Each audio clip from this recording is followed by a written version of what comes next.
Hello and welcome to this episode of the CNED Development Dialogues, Recovering from the Pandemic.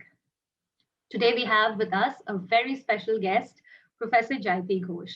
She needs no introduction. She is one of the world's leading economists, currently a professor at the University of Massachusetts Amherst, and a former professor of economics at the Jawaharlal Nehru University. Thank you so much, ma'am, for joining us. It's a great pleasure, Malancha. My first question to you. 2020 was the year of the pandemic, and 2021 is no doubt the year of the vaccine. You have been very critical of the developed countries, particularly the European Union, and in one of your articles, you've called the actions of EU member nations sickening. On the other hand, India's vaccine Maitri program is being hailed all over the world at a time when some people within the country are arguing that we are quite slow in vaccinating our own population. How do you compare the two? What are your opinions on India's vaccine diplomacy and COVID diplomacy in general, and the EU or the European country and the developed world's position throughout the pandemic? I think what the pandemic has revealed is that we are certainly not all in this together, even though we should be. And this is not just a question of moral or ethical requirements. It's really strategic and it's in their own interest. If you do not control the pandemic everywhere, it's going to come back in different variants and you will never be free of it. So this idea that you can just protect your own population is bizarre and wrong. Nonetheless, we have seen this really unseemly grab of vaccines by the developed countries. It's not just the European Union, it is the United States, Canada, many other of the advanced countries that have sought to grab as much as they can of global production for this year. When the first 3 vaccines got regulatory approval in the US and EU, within a month, 85% of the supply for this year had already been booked by just a few countries representing only 14% of the population. So it gives you an idea of how aggressively nationalist this response has been, to the point where some countries, Canada has booked more than 10 times its requirement in terms of population, the United States 4 times, some countries in the European Union 6 times what they need. It's ridiculous. This need not have happened. There was a global facility, COVAX, set up by the WHO, the Gavi Vaccine Alliance and others, specifically to ensure just distribution. Every country gets first 3% of its population worth for essential workers, then the next 20%, and then throughout. This has been superseded by the fact that countries did bilateral deals with pharma companies. And it's all opaque, the pricing varies from country to country, and it's created this bizarre situation where competition for vaccines has actually deprived most of the developing world of the vaccines. 130 countries still have not vaccinated a single person, which is ridiculous. The main block right now, I believe, is the fact that supply is restricted because of intellectual property rights. And this is something which India, South Africa, and a bunch of other developing countries have actively sought to suspend during the pandemic. There is a case filed in the WTO, in the TRIPS Council. Developed countries have blocked it 8 times already. And it's unfortunate because this is actually something that would benefit people in the developed countries as well. The more you can supply, the more you would actually get the capacity to vaccinate the entire world population as soon as possible. So I think there are many things that need to be fixed, but reforming the international property rights regime is one of the essential things. And we're going to see more and more of this. It's not just vaccines, it's various treatments for COVID, it's personal protective equipment, testing, all of these things need to be suspended from the patent kinds of monopolies. India likes to think that everybody in the world is appreciating us. Nobody really knows because I'm sorry to say, while India's exports have been large relative to what is being supplied in India, it's very small, certainly in relation to what China and Russia are supplying. It's very, very little. Most of it is the AstraZeneca thing, which is done under contract with AstraZeneca. So it's not exactly seen as an Indian vaccine in that sense, and it's done for profit. A very small proportion is distributed free, compared to, say, China, which is distributing almost all of it free, and Russia, which is distributing about half free. So I think we should stop patting ourselves up on the back for things which the rest of the world doesn't quite see as, so generous and expansive. The concern in India, I believe, is the very slow pace of vaccination at a time when we're getting a renewed surge of infections. And I think that indicates that we should be far more serious in supplying vaccines to our own population as well. I'm not saying don't give to others, but we are exporting for profit rather than providing our own population. And I think that is something that really we have to be concerned about. My next question is about a region which is very close to my heart because most of my research focuses on Africa. We find that history is repeating itself in Africa.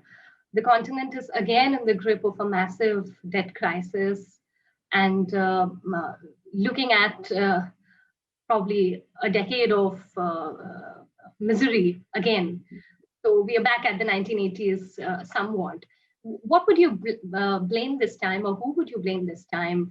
The commodity dependence of African countries, excessive borrowing, and what is your opinion of the debt relief measures so far from the IMF, the $230 million, and the G20's DSSI initiative?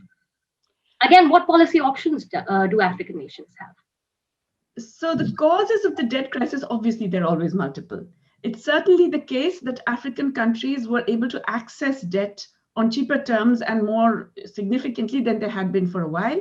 And that is because of the behavior of international capital markets. It's not because of the Africans in particular. A lot of private debt, which was actively encouraged by the IMF and other institutions. So we shouldn't be blaming African governments. Most of this is not really sovereign debt. It's private debt, which then has to be guaranteed by the government, and therefore taxpayers are left holding the baby. This particular current debt crisis, I mean, it was heading towards a serious problem already, but the current debt crisis is undoubtedly pandemic related.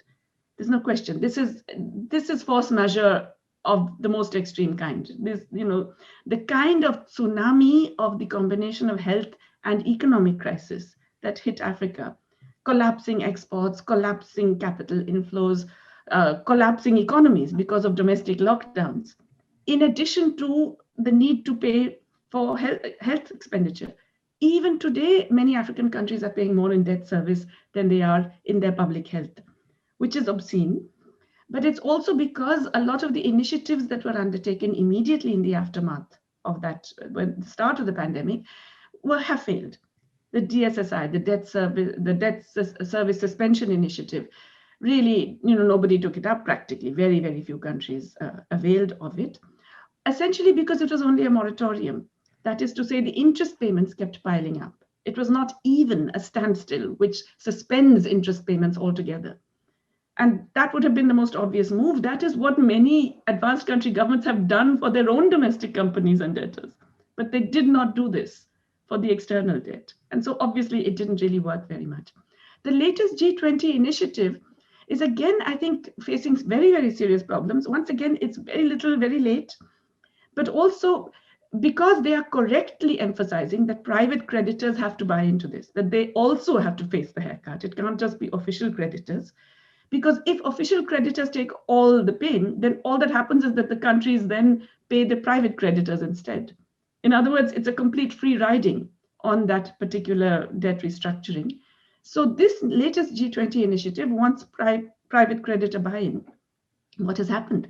One of the first countries that said they want to avail of it, Ethiopia, immediately is facing a downgrade from Moody's, which is basically saying, well, private creditors beware. And so it's already facing this crisis in its bond markets. This is going to scare off everyone else. So this is not going to be an initiative that works. We have to think of a much more comprehensive debt restructuring mechanism that covers all of these bases. And it can be done. I am a member of a commission headed by Joseph Stiglitz and Michael Spence. It's called the Commission for Global Economic Transformation. We just produced a report last week in which this was one of the major planks. This idea that you have to have a major debt restructuring.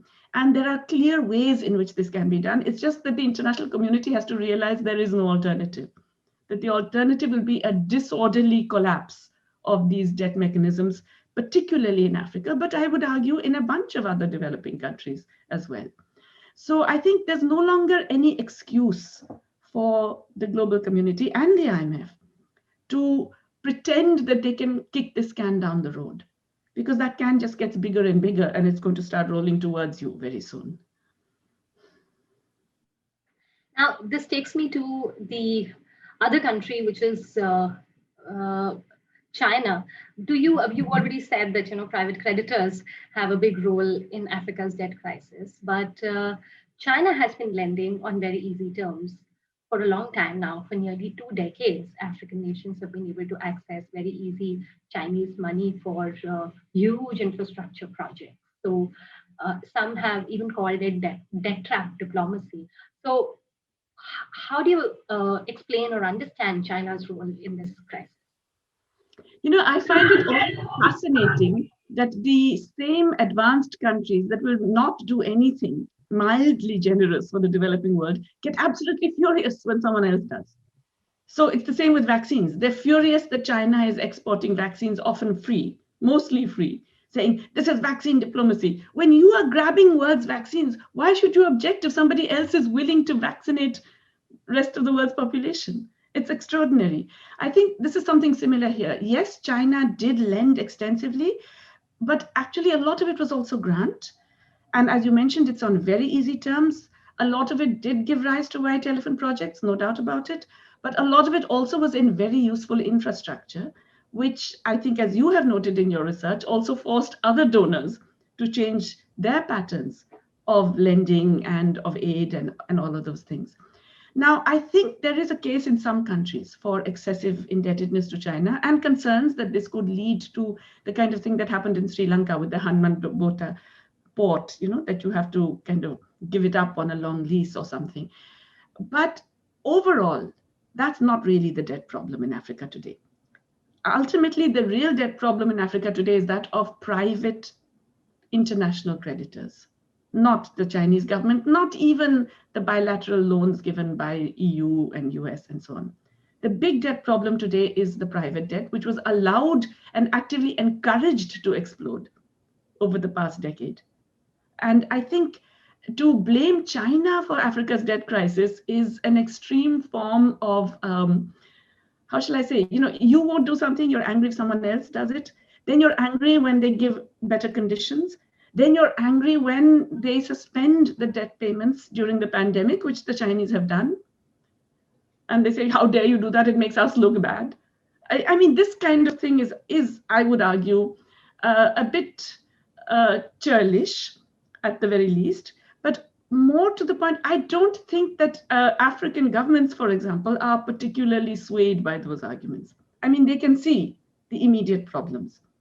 And they realize, the Chinese, by the way, even before the pandemic, they were getting stricter in their terms of lending. I think they realized that they had overdone it. Certainly for some countries, they were tightening the screws. But during the period of the pandemic, they have been willing to suspend in a way that a lot of the private creditors of the North have not. There's another group which has suffered a lot during the pandemic, and that is women. The biggest hit that the pandemic has done is to gender equality. We have regressed terribly. More women have lost jobs than men. For women who have managed to hold on to their precarious jobs, they are terribly overburdened with unpaid care work at home and the impossible demands that the workplace is making in the context of large-scale firing. So as an economist who has been working on unpaid female labor for a very long time, what are your observations, and do you have any policy recommendations for governments, particularly in developing countries which have very poor social support for women? One of the surprises for me in this pandemic has been the extent to which there has not been a response along expectable lines from governments in the face of this pandemic. I mean, when such a major health crisis occurred, I thought it's a no-brainer that governments would recognize the significance of care work.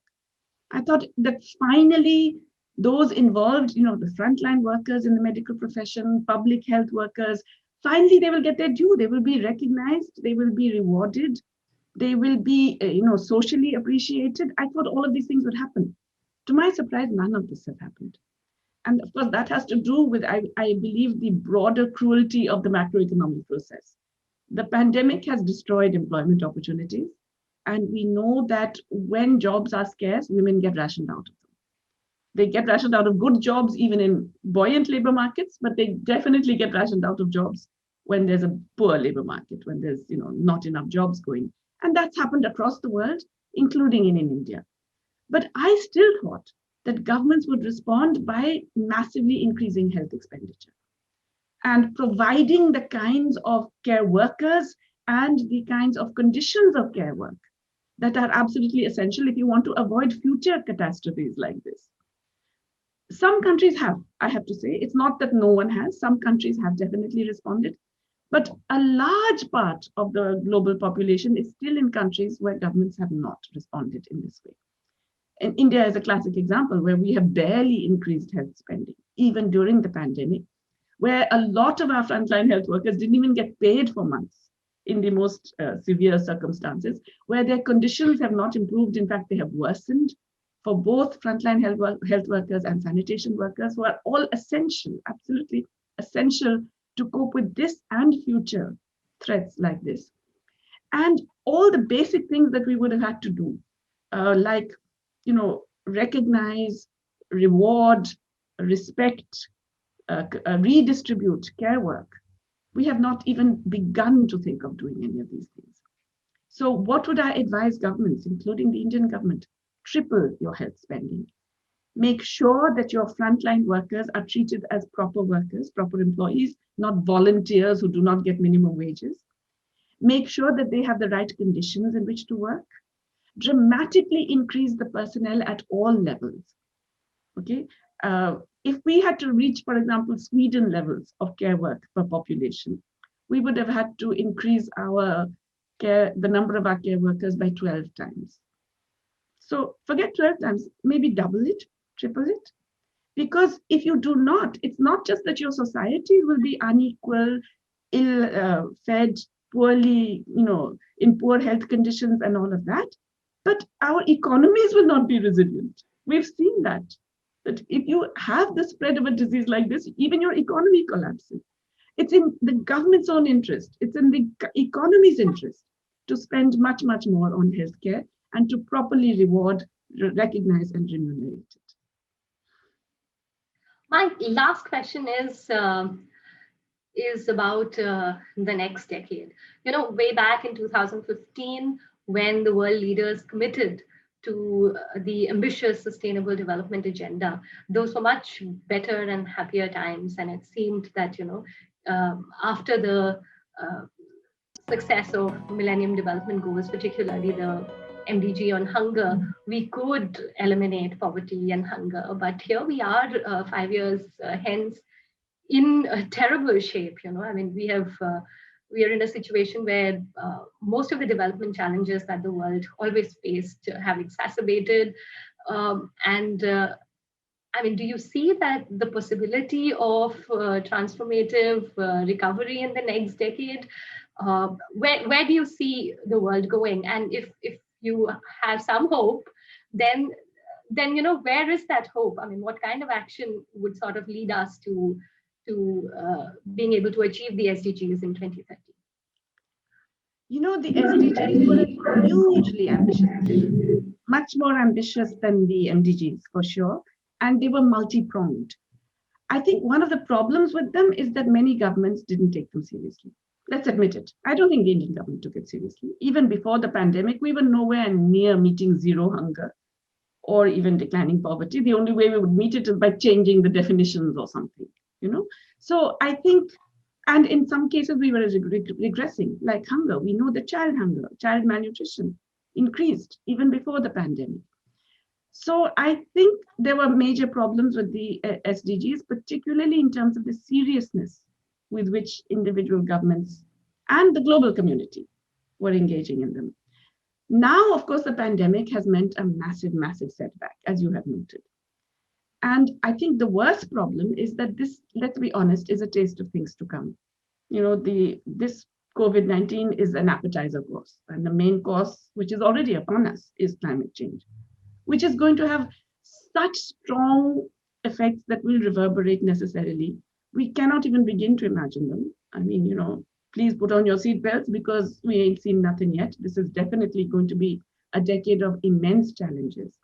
So the Sustainable Development Goals, meeting them is going to require very, very, very dramatic changes in how we organize everything. Our global financial architecture, the ways in which we hope to address climate change, all those market-based solutions are simply not going to work. The ways in which we try to make global public investments that are green and sustainable and protect us from the ravages of climate change. The ways in which we offer protection, social protection globally, all of these will have to change completely. Can that be done in the next 10 years? Or can it be done, forget next 10 years, can it be done before, you know, humanity itself is destroyed, if you like? I don't want to be over dramatic, but I do believe that this is really an existential threat to humanity. I don't think it's a simple, you know, we can get around this one. There's a wonderful article by 𝗥𝗲𝗰𝗴 just recently about precisely this approach to climate change. And she says, you know, nature is not forgiving in the same way. You can't just deal with nature like a government bailout or something. You have to actually solve that problem. And we have to recognize that we're on the brink, that it is really a question of the survival of the species. Why am I optimistic? Because I do believe humanity steps back from the brink. I mean, it's done so in the past, you know, in the time of the Second World War, which is another terrible time for humanity, it didn't look like there would ever be a possibility of that. But then you got, you know, okay, not exactly perfect, not exactly equal, but nonetheless, you got solutions that actually enabled humanity to step back from the brink. I believe it's going to happen again. I do.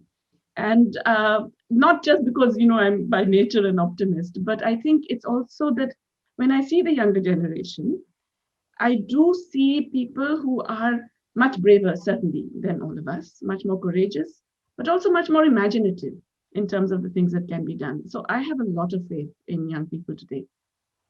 They have continuously surprised me with the energy, the commitment, and the fearlessness.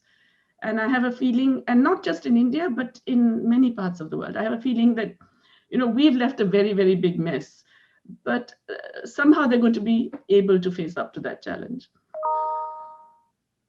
That's great. You were ending on a very, very positive, optimistic note. I'm not sure if I would have had such an optimistic view of the world. Thank you so much for being with us and giving us so much hope in these dark times. Thanks a lot. Thank you.